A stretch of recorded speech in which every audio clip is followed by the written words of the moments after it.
control scenario. You may begin. Okay, PP is on for my partner and I. Where is the bleed located on my patient? The right upper arm. Right upper arm. And is it spurting blood or is it a steady flow? No, it's just a steady flow. Steady flow, therefore it's a venous bleed. No need to place a tourniquet at this time. I'm going to use my gloved hand and place direct pressure, and I'm going to have my partner open some gauze for me. With my direct pressure, I'm trying to stop this bleed. I'm going to take a gauze pad, place it right over top of that, and hold it as tight as I can. I want to know if my bleed is controlled at this time. The bleeding is not controlled. Not controlled. I'm going to grab more gauze. Can you pass me another 4x4? Thank you. And again with more pressure. After a couple minutes, is my bleed controlled? The bleeding is now controlled. Bleeding is controlled. So we're going to take a gauze wrap. We're going to wrap it around this arm. Okay, lift it up. Go ahead and go around for me. Go below the injury site and above the injury site. When you get over the top of it, if you could twist that cling and add more pressure to the injury site, please. There you go. You do that about 2 or 3 times.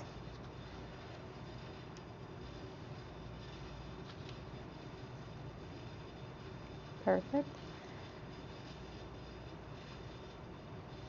And then you can unwrap this all the way, tape it together. You can tuck it like my partner's doing now, or you can even rip the ends apart and tie it. As long as that bleed is controlled, you're good. Because my patient has a bleed, I want to consider the need to treat for shock, hypovolemic shock. So I would lay my patient flat, cover him with a blanket, and give him high flow oxygen.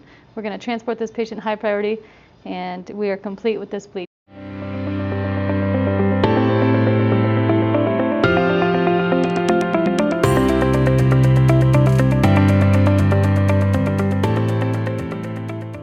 This is a bleeding control scenario.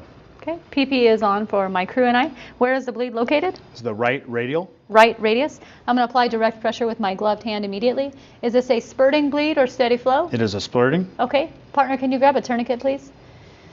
I'm going to place a tourniquet on this patient's limb. I've determined that this patient's life is more important than this limb at this time. We're going to go at least 2 inches above the injury site so that that tourniquet doesn't butterfly the wound open.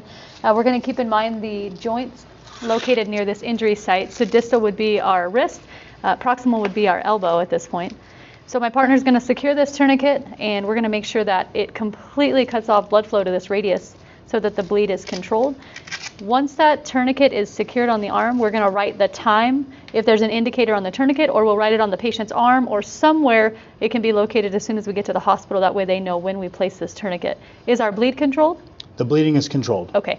I do need to consider hypovolemic shock for this patient. We're going to lay him flat, cover him with a blanket to preserve heat, and give him high flow oxygen. This will be an immediate transport to the nearest facility, as this is a serious bleed for my patient. And my bleed control is complete.